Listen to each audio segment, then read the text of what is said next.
Abre a sua Bíblia comigo em Filemon. Eu não vi a prof, então acredito que hoje nós cultuaremos juntos em família. Nós traremos uma reflexão bem objetiva para nós termos um tempo de oração e então nós concluirmos a nossa reunião ao redor da mesa da comunhão. Ali no final já está preparado o nosso café com leite e aquela bisnaguinha ungida, louvado seja Deus, e será um tempo precioso de comunhão. Filemon é uma das cartas, é a carta mais curta do que Paulo já escreveu, registrado. Então nós vamos ler ela na sua totalidade. Diz assim: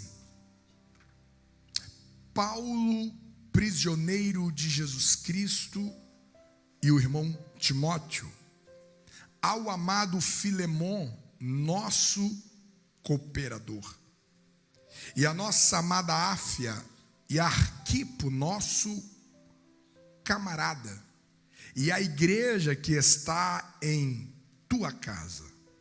Graça a vós e paz da parte de Deus, nosso Pai, e do Senhor Jesus Cristo.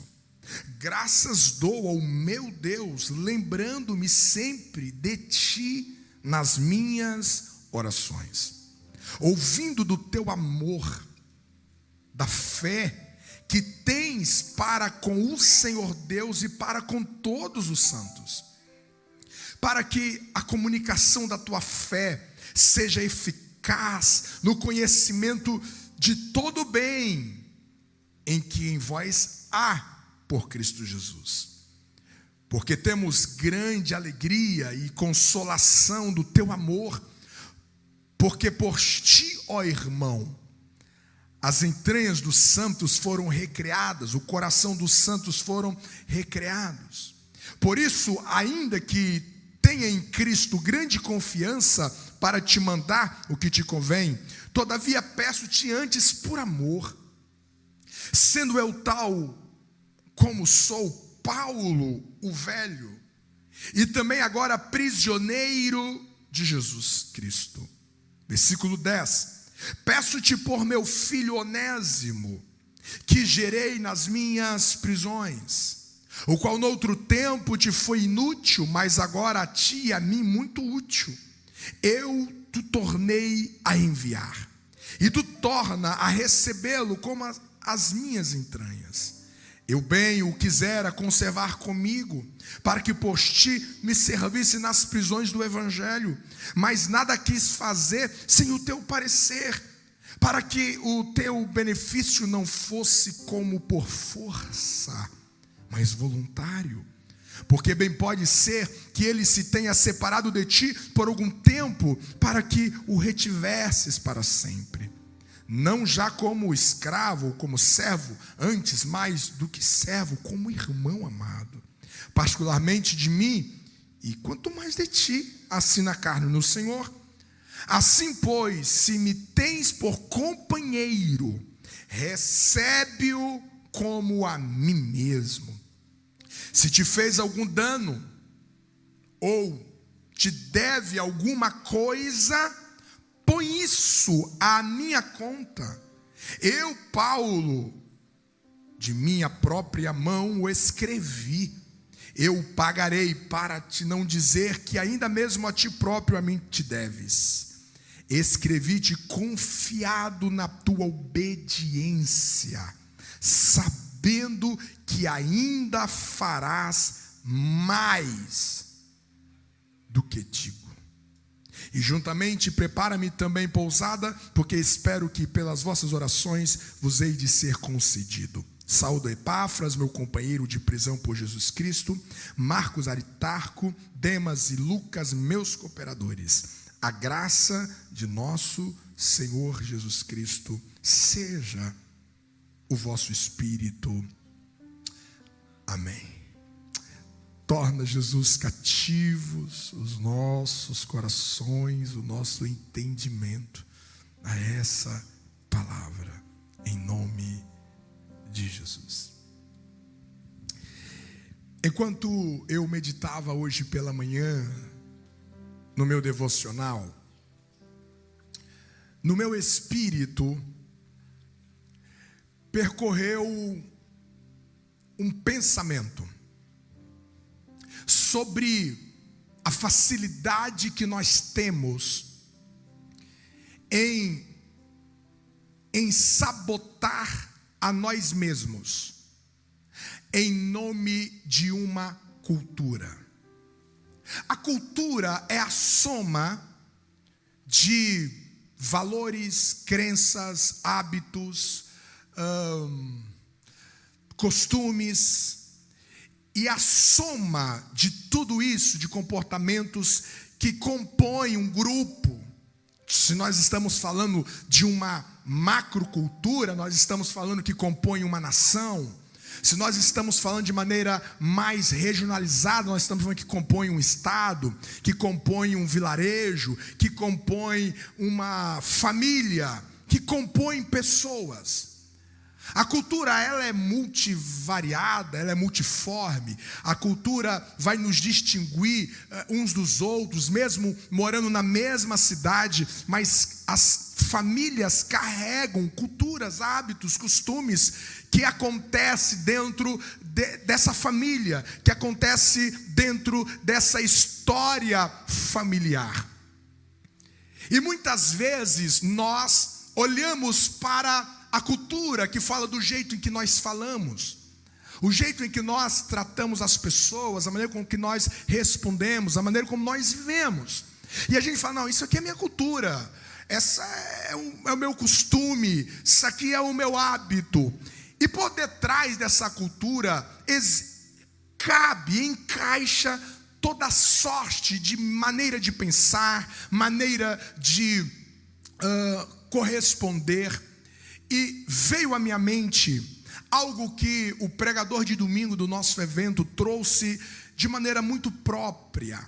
Por exemplo, ele preside uma igreja no Rio Grande do Sul, e há uma narrativa naquela região que aquele povo é de cultura alemã, ou é de uma cultura italiana, ou é de uma cultura polonesa, e em nome dessa cultura, essas pessoas se apresentam na igreja de maneira muito comedida, de maneira muito séria.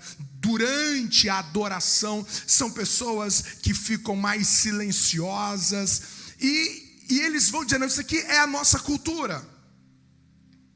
No entanto, essas mesmas pessoas, quando iam para o estádio de futebol, voltavam rouco. Quando tinha uma vida a partir de bebida, de alcoolismo, eles iam para os botecos, para os bares, jogar truco, que acordava vizinhos. Então essa cultura regionalizada, enquanto eles estavam lá fora, em nada os atrofiava nas expressões do coração.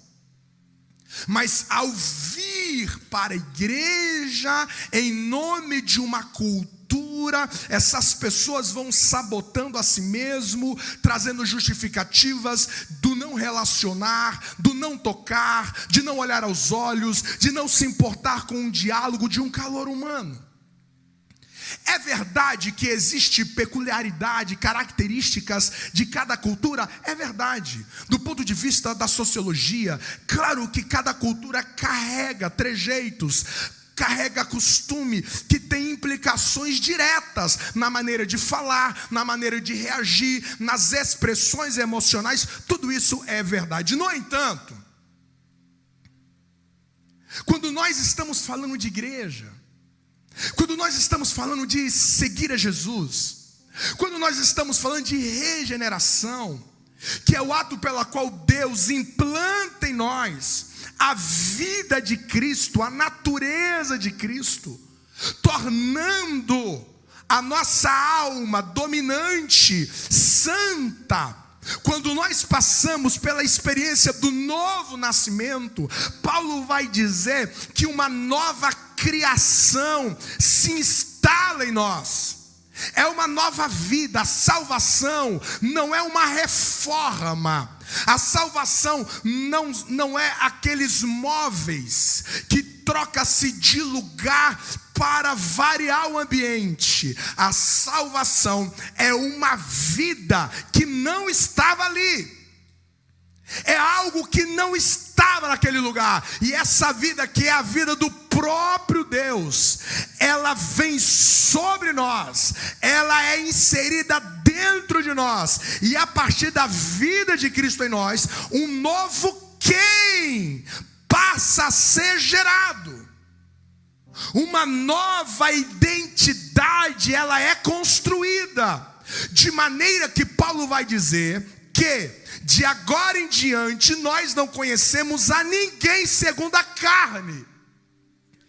Isso quer dizer que a partir do novo nascimento, as suas percepções, as suas interpretações, as suas leituras sobre pessoas, sobre o mundo, sobre a vida, diz o texto, 2 Coríntios capítulo 5, a ninguém conhecemos segundo a carne.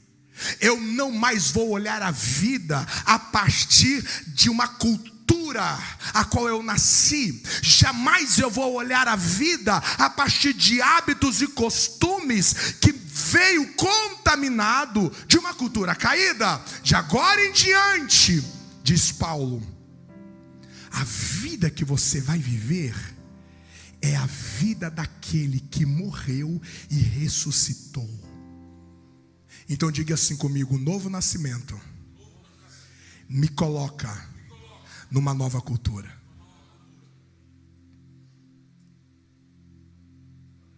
Então, tudo que você vive e possui a partir da sua cultura sociológica, tudo isso é tragado pela cultura do reino de Deus. Diga assim: em Cristo, a minha cultura não é alemã, não é italiana, não é brasileira, é a cultura do reino. E isso precisa ser inculcado em nós, porque não importa, a escritura, o evangelho é supracultural. O evangelho é contra tudo aquilo que a cultura está manchada pelo pecado, por distorções de moral e de valores. Veio o evangelho e purifica tudo isso. Onde houver um novo nascimento, onde houver um novo convertido, ali se instala a cultura do reino de Deus. De maneira que você, quanto cristão, você precisa ministrar o seu coração, porque uma cultura, ela não é implantada em um evento. Uma cultura, ela se estabelece a partir de um tempo. Um hábito cultural, ele pode mudar, mas é a partir de um tempo. É por isso que no seu livro de cosmovisão, e agora como viveremos, a Pierce, ela vai ter uma charada, uma chave sobre sociedade, dizendo: se você quiser mudar uma sociedade, não começa pela política, começa pela cultura, porque nada é mais forte numa sociedade do que uma cultura.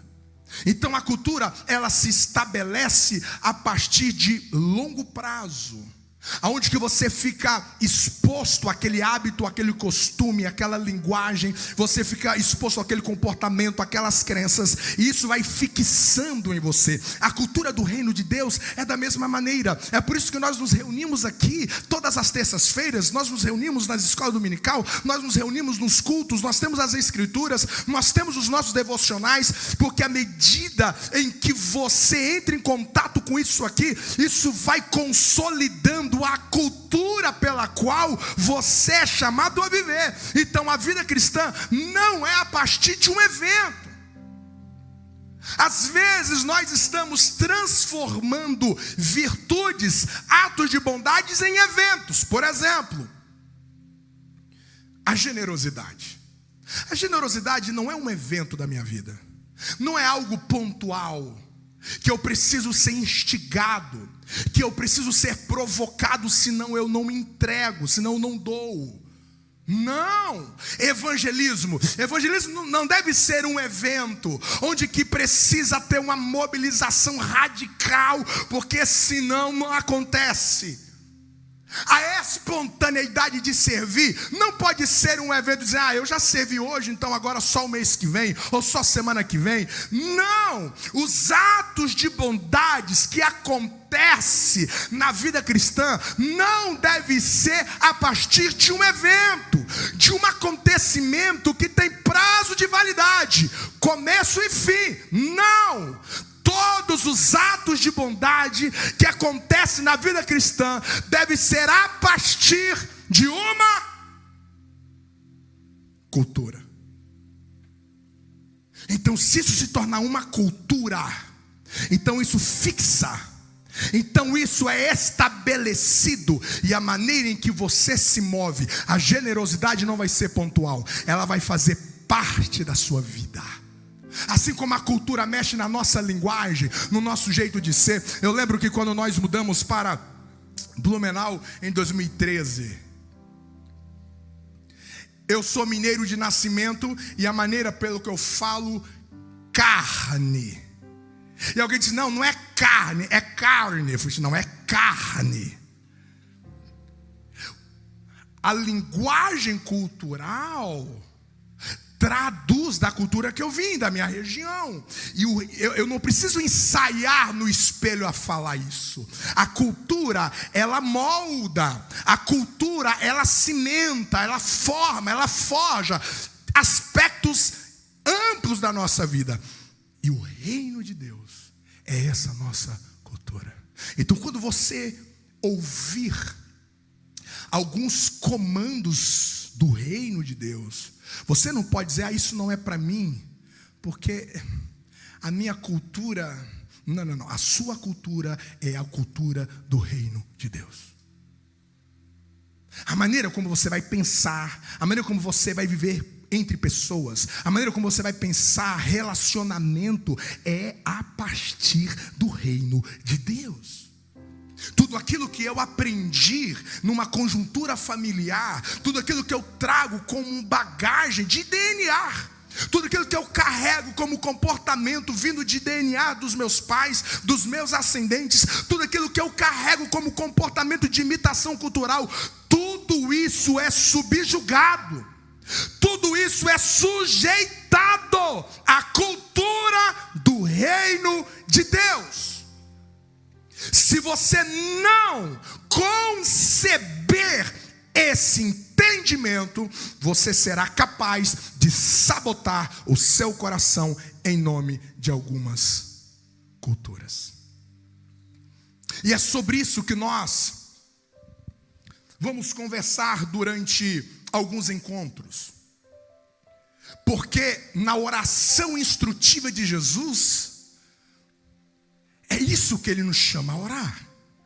Venha a nós o teu reino. Porque o reino de Deus é o comando de Deus. O reino de Deus é o ambiente pela qual a vontade de Deus é plenamente satisfeita. O reino de Deus, em linhas gerais, no apagar das luzes, o reino de Deus é o ambiente celestial. O reino de Deus é quando se materializa aquilo que está acontecendo no mundo celestial. O reino de Deus é aquilo que está no céu se materializar. No céu nós temos relacionamento, no céu nós temos adoração, no céu nós temos entrega, no céu não há enfermidade, no céu não há opressão. É por isso que Jesus, ao expulsar os demônios, ele está dizendo, é chegado a vós nós o reino dos céus, porque no céu não tem demônios. Quando ele curava os enfermos, ele dizia: é chegado o reino dos céus, porque no céu não há doenças. O reino dos céus é o ambiente, é a atmosfera do céu sendo materializada entre os homens no tempo e no espaço. Então busqueis em primeiro lugar a cultura do céu, a cultura do reino. Busque em primeiro lugar aquilo que Deus quer materializar na sua vida e na sua história. Buscai primeiro a cultura do reino de Deus. Vocês estão comigo? Aplauda o nome do Senhor Jesus.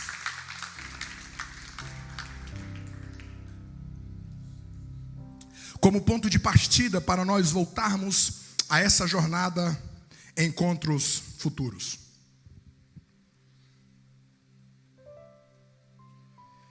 Eu quero olhar para Filemon para te mostrar alguns aspectos dessa cultura do reino. Alguns aspectos da natureza do reino. Daquilo que deve fazer parte da nossa maneira de viver quanto igreja. Porque não tem a ver com uma igreja do sul, não tem a ver com uma igreja de Blumenau, não tem a ver com uma igreja do norte, não tem a ver com a igreja do outro lado do Brasil. Tem a ver com uma igreja que vive na cultura do reino de Deus.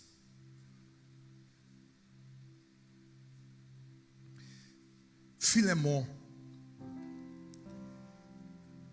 versículo 10.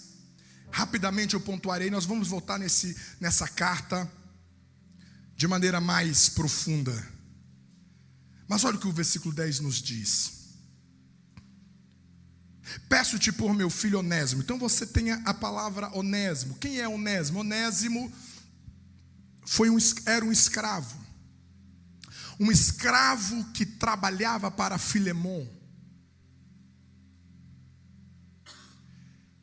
Onésimo, querendo viver uma liberdade, ele foge da propriedade de Filemon, mas ele não apenas foge. O texto nos sugere que ele rouba, ele leva bens, ele gera um prejuízo no seu senhor.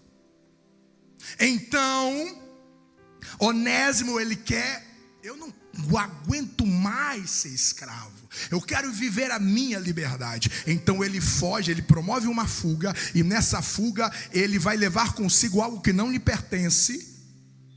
Só que o texto vai nos dizer que Onésimo está sendo apresentado no texto dentro de uma prisão.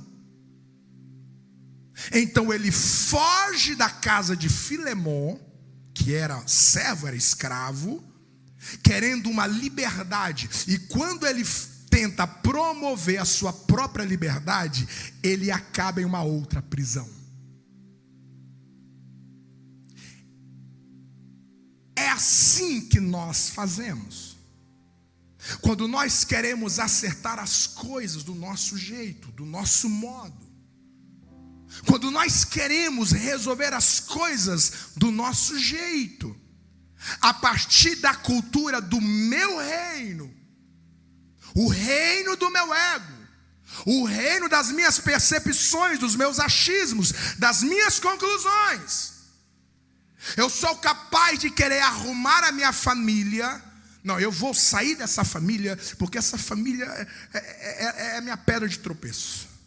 Aí você vê essa pessoa, em nome da felicidade, em nome da alegria, em nome da realização pessoal, abandona um casamento, abandona uma família. Não, agora eu vou ser feliz, agora eu estou livre. Aí dias depois, essa pessoa está no outro relacionamento mais complexo do que o primeiro. Ele saiu de uma prisão, que ele chamava isso de prisão, e termina em uma outra prisão.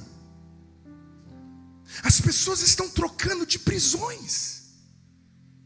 À medida em que elas querem resolver as suas vidas a partir da cultura do seu próprio coração, a partir da sua cultura, do seu tempo e espaço, as pessoas estão mudando de presídios.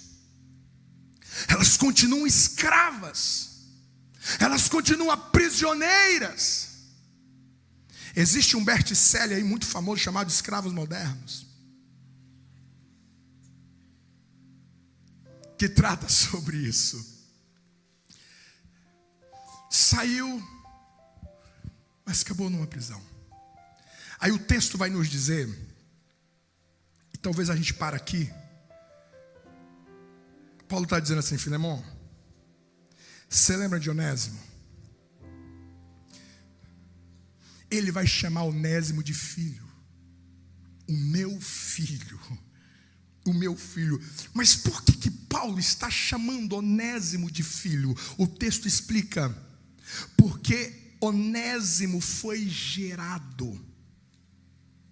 Ele foi gerado nas minhas prisões. Então Paulo está preso em Roma por amor ao Evangelho, cumprindo a sua missão. Então, prisioneiro pelo Evangelho, chega Onésimo.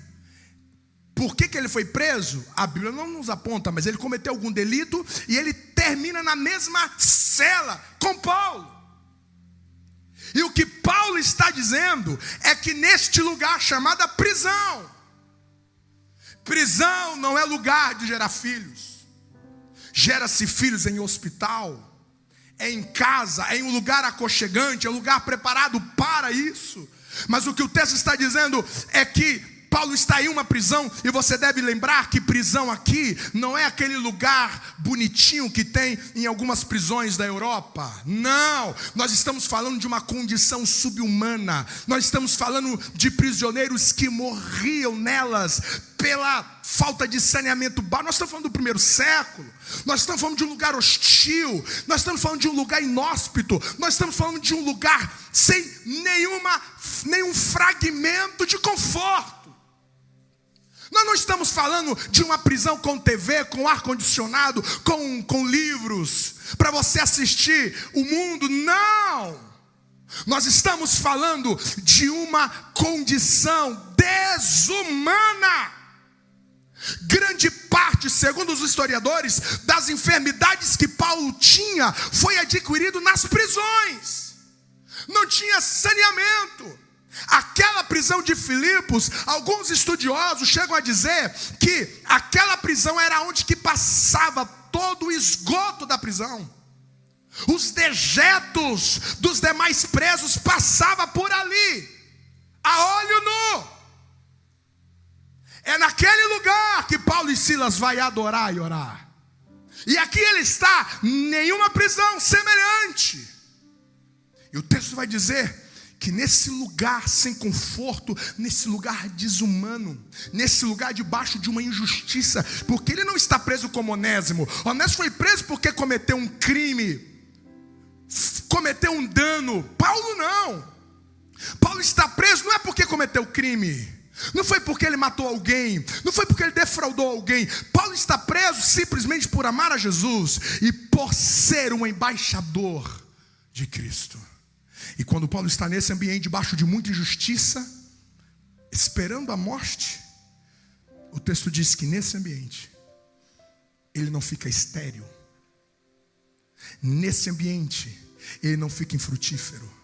Nesse ambiente, ele não fica infértil.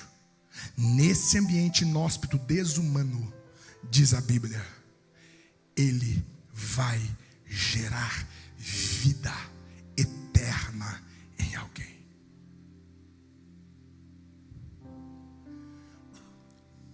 Esta é a cultura do reino de Deus. A cultura do reino de Deus é essa atmosfera que contradiz toda obviedade humana. A cultura do reino de Deus contradiz toda a lógica humana. Era para estar deprimido, deprimido, era para estar querendo se matar, era para estar murmurando, era para estar se queixando, era para estar se lamentando, era para estar perguntando por que meu Deus, eu estou terminando a minha vida aqui. Essa é a lógica emocional humana, essa é a cultura dos homens, essa é a cultura emocional frágil dessa geração, que quando remove-se o conforto, não produz, não evolui, não multiplica, não sorri, não prospera. Tirou o conforto, contrariou o óbvio, tirou o chão dos pés, acabou a identidade, acabou o propósito, acabou de congregar, muda de igreja, muda de cidade, muda de país, muda de família. A cultura do reino de Deus é esse princípio de existência que é implantado em nós, no nosso ser, na nossa essência, que transcende qualquer geografia circunstancial. Se você viver na cultura do reino de Deus, os lugares mais improváveis, os lugares mais imprevisíveis, os lugares mais desconfortáveis, será um lugar em que você gerará vida, você gerará sonhos, você frutificará, porque na cultura do reino de Deus não há esterilidade. Quem recebe esta palavra, aplauda o nome do Senhor e abre a tua boca e diga alguma coisa aos céus. Qual é a cultura que você está vivendo? Qual é a cultura que você bate no peito e diz: essa é a minha cultura? A cultura do reino de Deus transcende costumes, valores, crenças temporais, humanas, regionais, parentais, familiares, individuais. A cultura do reino de Deus tem um jeito de ser vivido em qualquer circunstância. E é essa cultura que você está inserido. Porque se você está em Cristo, você está no reino de Deus. Se você está em Cristo, essa é a sua cultura.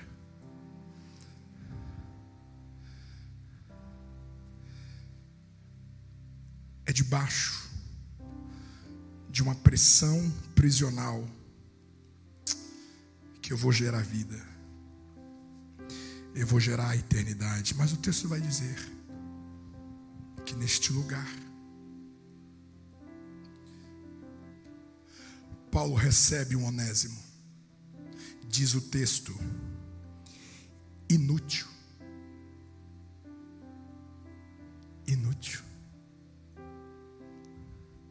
Onésimo chegou aqui debaixo da escravidão, da inutilidade. Na cultura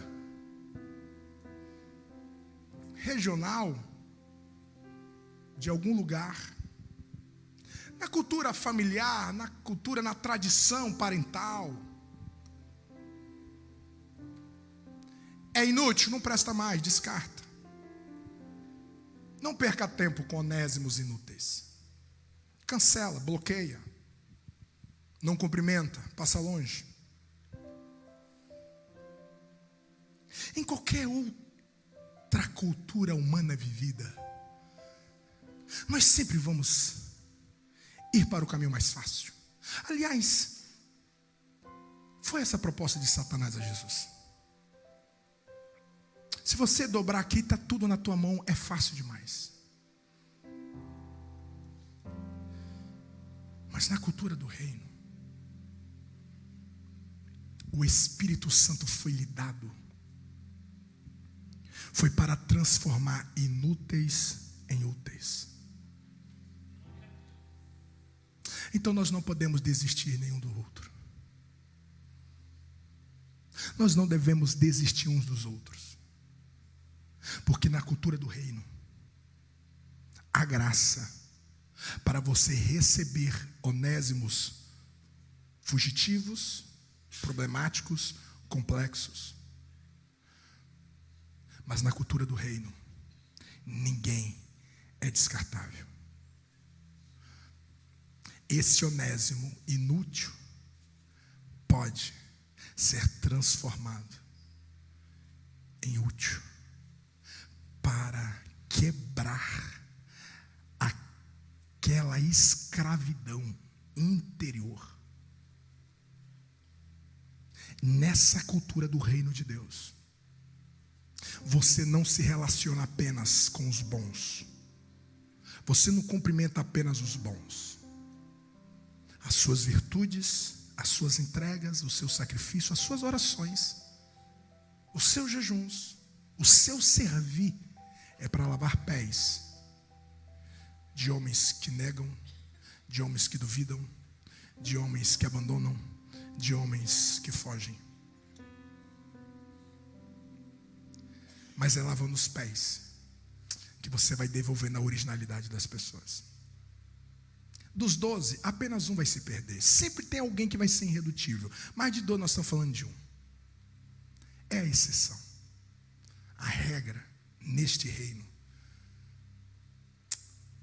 você precisa olhar para as pessoas não como descartáveis, não a partir de pré-julgamentos do como vestem e como se portam. Mas você deve olhar para as pessoas dizendo: eu carrego uma graça pela pessoa do Espírito Santo que pode transformar qualquer aspecto inútil dessa pessoa em útil. Essa é a cultura do reino de Deus. Essa é a cultura do reino de Deus, a qual todos nós estamos inseridos. É por isso que eu não vou abandonar a minha casa. É por isso que eu não vou desistir dos meus filhos. É por isso que eu não vou desistir do meu matrimônio. Porque ainda que estes carregam inutilidades em Deus, em graça, nessa cultura chamada reino, Deus é poderoso para transformar inúteis em úteis.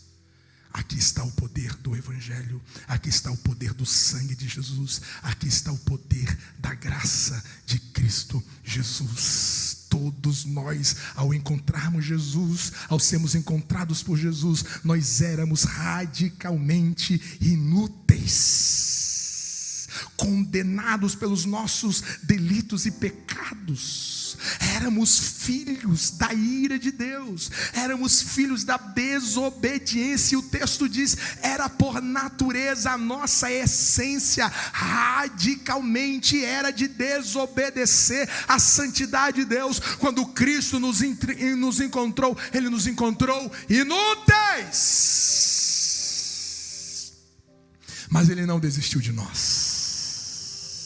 Ele foi ao nosso encontro, Ele nos deu um abraço com a sua graça, Ele nos abraçou com o teu sangue, e quando o sangue de Jesus nos lavou, toda a inutilidade foi transformado em utilidade. Fomos transformados de inimigos para filhos amados do Senhor. Éramos rejeitados, éramos marginalizados, mas a graça salvadora de Jesus nos transformou e nos colocou nas regiões celestiais. Esta é a cultura do reino de Deus. É uma cultura que te aproxima de pessoas e que não te afasta de pessoas. A cultura do reino de Deus não é uma cultura de solidão. A cultura do reino de Deus é uma cultura de perdão. E você percebe no texto que para Paulo fazer isso, pelo menos o texto não nos deixa pensar assim, Não foi um parto para Paulo no sentido, ai meu Deus, eu não quero evangelizar esse homem, eu não quero. Não, é a cultura de Paulo. Paulo, ele é este homem, ele está dentro dessa cultura. Tudo que ele exprime como comportamento, como costume de um cidadão do céu, é isso. É transformar inúteis em úteis. Essa é a nossa cultura. É a cultura do reino de Deus. E é sobre isso que eu quero que você ore nesses próximos minutos. Paulo vai dizer a Filemon: Filemon, eu estou te escrevendo essa carta para você receber Onésimo, agora não como escravo, mas como um irmão. Olha, um inimigo agora se torna irmão. A cultura do reino é isso. A cultura do reino, após feridas, após ofensas, a cultura do reino, com a graça de Jesus, os transforma, os devolve como irmãos. Ô Filemon, Onésimo não é mais o seu escravo primariamente, ele é da sua família. Essa é a cultura do reino de Deus. E ele olha para Filemon: Filemon, sabe por que eu estou te fazendo esse pedido? Para você reconciliar com o seu irmão Onésimo. Porque eu sei que você vai além do que eu estou te pedindo. Essa é a cultura do reino. A cultura que te faz mover na vida sempre além da obrigação. Sempre além do que te pede, sempre além do que te solicitam. Essa é a cultura do reino de Deus. Não é a cultura das pressões. Não é aquela cultura, tá bom, eu vou fazer, tá bom, então eu vou. Não. A cultura do reino, o princípio é espontaneidade. O princípio, ninguém precisa roubar a minha vida, ninguém precisa roubar o meu tempo, eu vou entregar espontaneamente. Essa é a cultura do reino de Deus. E nessa oração, eu quero que você ore juntamente comigo, para que Deus nos imersa nessa consciência dessa cultura, porque essa é a cultura da nossa identidade, essa é a cultura do nosso propósito, essa é a cultura do nosso destino. Qualquer outra realidade não diz respeito a essa cultura. E às vezes nós estamos sabotando a cultura do reino com as nossas culturas pessoais, familiares, parentais, nacionais. E é aí que nós estamos desperdiçando as grandezas dessa cultura chamada reino, que Ele nos convida a viver. Ele nos transportou do império das trevas para o reino do Filho do seu amor. Essa é a minha cultura. Essa é a minha cultura. Amar pessoas, esta é a minha cultura. Perdoar pessoas, essa é a minha cultura. Reconciliar com pessoas, esta é a minha cultura. E digo mais, Onésimo, volta lá. Fazer um caminho de volta, essa é a minha cultura. Essa é a minha cultura. Essa é a sua cultura. Essa é a cultura da sua família. Essa é a cultura dos seus filhos. Todas as tradições herdadas, biologicamente, geneticamente, comportamentalmente, tudo isso, diante dessa cultura chamada reino, é sujeitada. Aquilo que é bom permanece. Aquilo que está distorcido é removido, é limpado, é removido, é excluído, é destruído. E é sobre isso que eu quero que você ore. Diga a Deus: eu quero viver essa cultura. Quero que isso seja a minha vida. Eu não quero que seja eventos, eu não quero que seja momentos, eu não quero que seja acontecimentos. Isso precisa se tornar inerente a mim, inato a mim. Eu sei que leva tempo, eu sei, mas isso vai acontecer. Eu vou me mover em algumas direções com naturalidade, porque essa é a minha cultura. Eu não vou perguntar: pode fazer isso, pastor? Pode fazer aquilo, pastor? A pergunta não é essa, a pergunta é a minha cultura. É a cultura do reino, É assim que se faz nesse reino. Essa é a atmosfera do céu. Esse é o ambiente do céu. Então não é a minha cultura. Então não diz respeito a mim, porque eu fui transportado para a cultura do reino de Deus. E como penso, sinto e penso, é a partir dessa nova cultura. Você pode dizer amém? Eu quero que você ore nesse momento, rogando ao Espírito Santo este entendimento para você. A cultura do reino de Deus é universal. A cultura do reino de Deus é para todos. Você precisa viver nessa dimensão. Quando você for buscar, a primeira coisa que você deve buscar é a cultura do reino de Deus. E então, essas coisas necessárias para a sua subsistência, tudo isso vai ser acrescentado, porque a essência é a cultura do reino de Deus. É nessa cultura que você é chamado para viver a atmosfera do céu aqui e agora. Oremos com graça, oremos clamando ao Senhor.